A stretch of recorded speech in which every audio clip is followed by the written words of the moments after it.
Today I'm going to be ranking the best manipulation techniques you can do, okay guys? Listen, I've used some of these techniques myself, and some people have used these techniques on me, okay? So I'm going to have to try rank these guys fairly in this tier list. There's a lot of good ones, so it's going to be very, very hard, okay? By the end of this tier list, you will know the best and the worst manipulation techniques. Without further ado, let's get straight into it with guilt trap, okay guys? This is basically when somebody says something to try and make you feel bad and try and get out of something. For example, let's say, oh, my dog died and I can't really go to this meeting. Bang. You try and put that guilt in the person that's asked you to do something. It's going to make them feel very, very bad. And at the end of the day, they will be more likely to say yes to whatever you're asking for, okay? This is a very, very good manipulation technique to start off with. So I'm going to put it in the very good section, okay? Next up, we have the reluctant hero. I know you guys have heard this before. It's basically when somebody does something really well, like they're very, very good at it, but then they say, oh, you know, I just got lucky, you know, please, I just got lucky, you know, it wasn't my skill. They're fishing for compliments, right? They want you to say that, oh, they're so good, right? Listen, guys, this is like a manipulation tactic where you don't actually gain anything. You just get some compliments. Like, if you want to do it, sure, go do it. People will, like, praise you and stuff like, wow, you really got lucky there. Wow, that's so lucky. Well done. You know, people always say that, but at the end of the day, you're not really gaining anything, right? So for me, it's not the best of the best. Like, but it's not that it will not work. It will work. So I'm going to put it in the all right manipulation, okay? Next up, we have playing dumb. This is one of my all-time favorites, especially when you just don't want to listen to somebody, right? Imagine they're talking to you about something. Like, they talk to you about this friend, right, who got a girlfriend and broke up, and you really don't want to talk about it. They say to you, hey, did you hear about Jessica? He broke up with Jake. You say, what? Jessica? Who is that? Bang. They're like, does this guy not know who Jessica is? Listen, that can be a compromise because they can start talking about, like, they can't start explaining it when you already know. That can be very, very bad. But as long as they just let it go, this can be a very, very good manipulation technique, okay? For me, it's one of my favorites to get out of any situation. Just play dumb. Listen, they won't even realize if you do it well. I'm not going to lie to you guys. Let's go straight into the best manipulation, okay?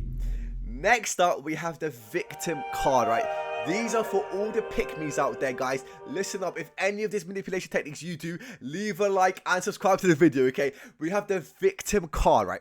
Listen, the victim card is when somebody just says to you, hey, they try to make themselves the victim, right? They're like, no, he touched me first. He hit me first, right? You always get this, especially in school, right? This is especially common in kids. Oh, no, he touched me first, blah, blah, blah. He did this, he did that. It wasn't me, right? You try to make yourself the victim, and you try to get people to side with you, right? This is an okay manipulation technique.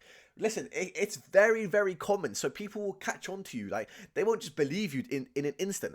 But if you can get people to believe, then it's very, very good. But if you don't, you will look stupid, right?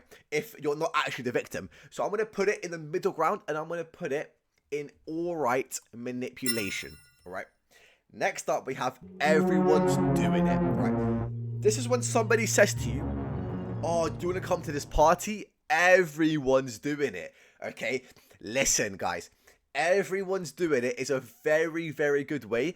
I swear it's like a research when people say this versus when people don't say this. And like 90% of the time this works because it's the fear of missing out, right? You will get FOMO because who doesn't want to go to their place where everyone's doing it? Like, imagine how much you're going to miss out, right? This is very, very good if you do it to someone else because this is not like a well-known one. But, you know, like, if someone does it to you, you will know, right? And if you do have the fear of missing out, what are you going to do? You're not going to go. You're going to go, right? So for me, this goes not in the best of the best because people can still say no if they're just like that. I just don't care. But I'm going to put it in the very good manipulation, all right? Next up, we have love withdrawal, okay? This is especially common in relationships. Let me know if you guys have a relationship right now. Love withdrawal is very, very common, right? So this is when your partner, your girlfriend, or your boyfriend, whatever you guys have, just completely stops giving you affection to try and gain something out of you, right? This is when you get into an argument. This is when you say something that she doesn't like, and they stop giving you affection. You, as a human, are going to not feel comfortable with losing that affection so quickly, and you're going to be more likely to say yes to whatever they're asking you to do, or you're more likely to say sorry for the conversation you had, right? This is insanely powerful if you love your relationship partner, okay? This is so powerful because I don't know how it works. The human brain is just so bad at stopping receiving affection that quickly. I'm not gonna lie, guys. If you're in a relationship and your partner does this to you, you are cooked, okay? I'm gonna put it in the best manipulation, okay? Next up, we have You Owe Me. This can literally be anything, right? I'm sure you guys have experienced this. I'm sure you guys have maybe done this before. It's when you give a favor to your friend or anybody and you tell them you owe me for this. It can literally be you give them a pencil, they give it back, and later you ask them to do something and you remind them of the pencil you borrowed to them or they borrowed from you, right? This is such a scummy way of manipulation, but it works because people do not want to be in debt to you, right? Like, for me, this is a very, very scummy way, but if it works, right? This is just guilt tripping them. This is the same as the guilt trap. And because it's the same as the guilt trap, I'm going to put it in the same category in very good manipulation, all right? Next up, we have black and white, right? This is basically when somebody says to you, you're either with me or you're against me. So it's giving the person you're saying this to two options to try and convince them to be on your side, right? Because people, when they don't want to take your side, they're not taking the other side, right? They're not doing anything, they're just not getting involved. But if you give them two options, you're acting like they have to choose one, right? So they're going to have to choose one. And they're not going to just say the other one in front of your face, right? They're going to say your side, and then you get them on your side on whatever you're arguing about, whatever you're doing, okay? This, again, it's not the best of the best. People can very easily just say, no, I don't want to. But for me, it can work on some people. Like, it's not the best of the best, right? But will not work. It will work most of the time. So I'm going to put it in all right manipulation. Wow, there's not really much in the bottom sections right now.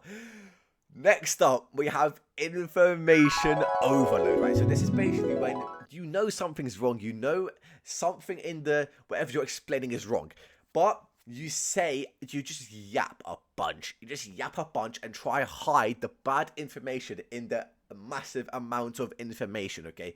Listen, this can work, right?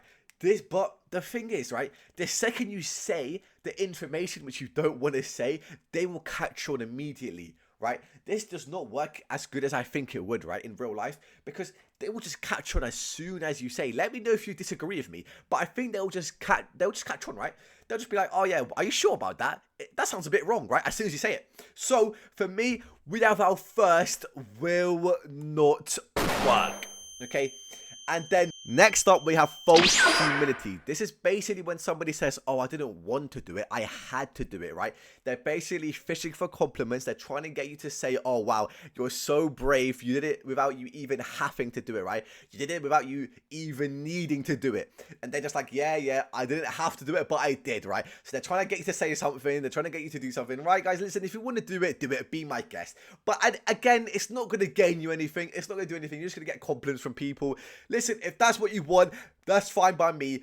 I'm going to put it in all right manipulation. Let me know if you're into this. That is the best manipulation techniques, and I'll see you in the next one. Peace.